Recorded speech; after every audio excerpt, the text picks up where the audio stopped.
안녕하세요. 60번째 역사 시간입니다. 이번 시간에는 로마에 대해서 배워보는 시간을 가지도록 하겠습니다.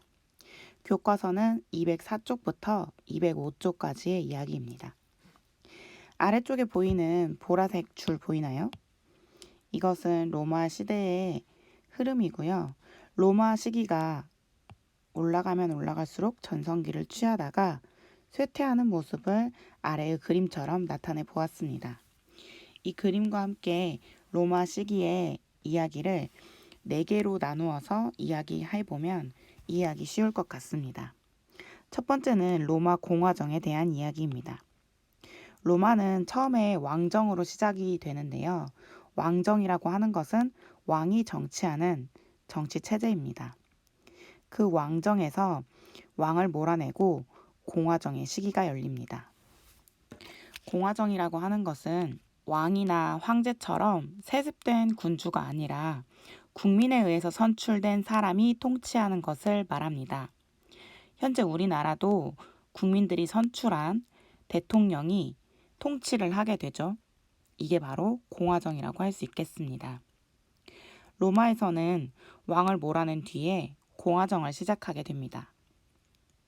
이 공화정에는 원로원이라고 하는 사람, 집정관이라고 하는 사람들이 정치에 참여하고요. 그리고 평민이 성장하면서 평민이 뽑은 호민관이라고 하는 평민의 대표가 같이 통치를 하게 됩니다. 귀족들은 원로원에서 정치를 하게 됩니다. 원로원이라고 하는 것은 로마의 의결기관입니다. 귀족들은 여기에 모여서 의결할 사항들을 결정하게 되죠. 그리고 로마에서는 집정관이라고 하는 사람을 뽑습니다. 집정관은 정치를 행하는 행정관인데요. 행정관이라고 하는 건 지금의 예를 들면 대통령과 같은 것이라고 이해하면 조금 이해하기 쉬울 것 같습니다. 그런데 이 집정관은요, 특이한 점이 하나 있습니다. 바로 한 명이 아니고 2명을 뽑는다는 사실입니다. 이들이 집정관을 2명을 뽑았던 이유는 독재를 하지 않게 하기 위해서입니다. 독재를 방지하기 위해서 집정관을 2명 뽑고 서로 견제하게 하는 거죠. 그리고 로마에서는 평민들이 성장하면서 그들도 정치에 참여하고자 합니다.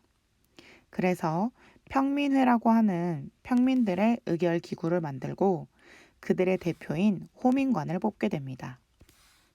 그래서 정치는 집정관과 호민관 그리고 원로원이 함께 정치를 하게 되는 거죠. 그게 바로 로마의 모습입니다.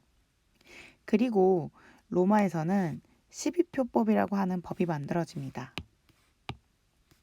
이 법은 최초의 성문법입니다.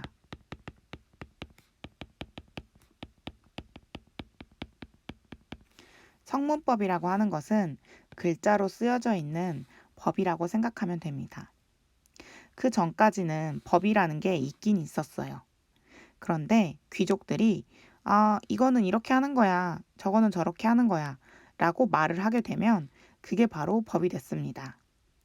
그리고 한 가지의 법이 있더라도 귀족들이 어떻게 해석하느냐에 따라서 마음대로 운영을 할 수 있었던 거죠.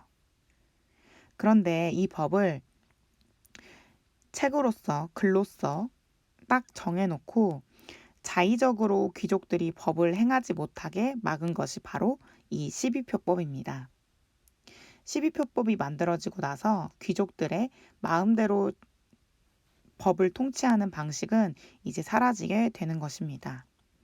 그만큼 평민들이 성장을 했고 귀족들을 제압할 수 있는 무기가 하나 생겼다고 이해하면 될 것 같습니다. 자, 이렇게 로마는 평민들도 성장하고 귀족들이 함께 정치하는 그런 공화정의 모습을 띠고 있었습니다. 그 다음으로 알아볼 내용은 포에니 전쟁에 대한 내용입니다. 로마는 우리가 저번 시간에 배웠던 폴리스, 바로 이 폴리스에서 시작합니다. 폴리스라고 하는 것은 도시국가였죠. 도시의 단위가 하나의 국가가 되는 크기, 그러니까 정말 작은 국가였어요. 로마도 똑같이 이 폴리스에서 시작을 합니다. 그러니까 크기가 엄청 작았던 거죠. 그랬던 로마는 이탈리아 반도 전체를 통일하기 시작합니다. 그리고 기원전 3세기가 되면 이탈리아 반도를 전부 통일하게 되죠. 그리고 나서는 이제 지중해의 해상권을 놓고 카르타고와 전쟁을 하게 됩니다. 그것이 바로 포에니 전쟁입니다. 교과서 그림과 같이 알아보도록 하겠습니다. 바로 이것이 교과서에 나와 있는 로마의 영토 확장을 나타낸 그림입니다. 여기 보면 로마가 있죠. 기원전 3세기경에 로마는 이렇게 이탈리아 반도 전체를 다 획득하게 됩니다. 그리고 나서 이 밑에 보이는 카르타고, 이 카르타고와 전쟁을 하게 되는 거예요. 로마는 이 카르타고와의 전쟁에서 결국에는 승리를 하게 됩니다. 전쟁에서 승리한 로마에게는 풍요로움이 넘치게 됩니다. 정복한 지역들을 속주, 그러니까 쉬운 말로는 식민지, 이렇게 장악하면서 수많은 재물과 노예를 약탈하게 되고요. 주민들에게는 세금을 걷기도 하죠. 그리고 많은 사람들을 노예로 끌고 오게 됩니다. 이 노예들을 이용해서 대규모의 농경을 하게 되는데요. 그것이 바로 라티푼디움입니다. 라티푼디움, 그것은 한마디로 대농장입니다. 대농장이라고 하는 것은 많은 넓은 영토, 그것을 한 사람이 가지고 있었다는 것을 말합니다. 자, 토지가 이만큼이 있었어요. 모두 같이 하나씩 나눠서 농사를 짓게 됩니다. 그러면 다 같이 너도 농사를 짓고 나도 농사를 짓고 사이좋게 살 수 있겠죠.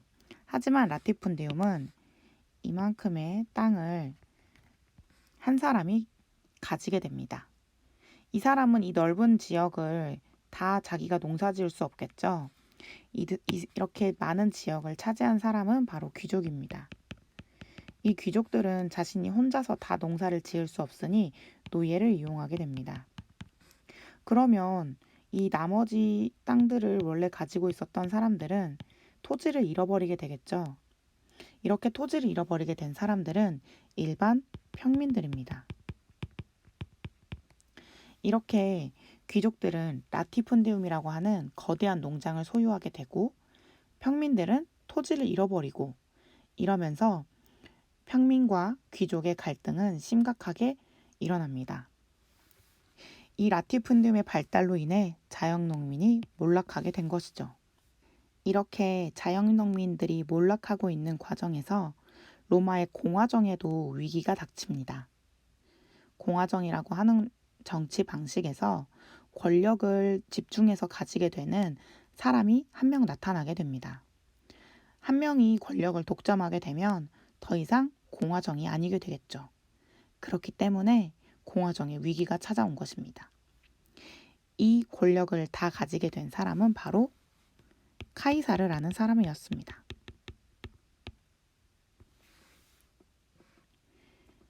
카이사르는 권력을 집중해서 가지게 되는데요. 이 카이사르가 권력을 집중해서 가지자 귀족들은 이를 암살하게 됩니다. 그리고 나서 카이사르의 후계자였던 옥타비아누스가 그 뒤를 잇게 됩니다. 이 옥타비아누스라는 사람은요, 아우구스투스라고 하는 칭호를 받게 됩니다. 아우구스투스라고 하는 칭호는요, 존엄한 자라는 뜻을 가지고 있습니다. 이러한 칭호를 얻은 아우구스투스는 거대한 로마 제국의 유일한 지배자가 됩니다. 하지만 스스로를 절대 황제라고 부르지는 않습니다. 자신을 제1의 시민, 그러니까 그들 말로 프린캡스라고 하는데요. 자신은 제1의 시민일 뿐이라고 하죠. 하지만 누가 봐도 이것은 황제가 통치하는 체제와 같았습니다. 그렇기 때문에 이 체제를 제정이라고 부르게 됩니다. 황제의 정치 방식이라고 이해하면 되겠습니다. 로마는 이로부터 약 200년 동안 번영을 누리게 됩니다. 황제 중심의 통치 체제가 자리를 잡게 되고 지중해를 포함한 로마에는 영토 확장과 더불어서 평화의 시대가 찾아오게 됩니다. 그것이 바로 로마의 제정, 평화로운 로마 시대, 팍스 로마나라고 불리는 로마의 황금기입니다.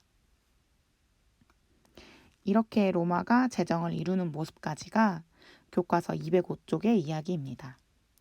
로마가 쇠퇴하는 모습, 그리고 로마의 문화에 대한 모습은 다음 시간에 알아보도록 하겠습니다.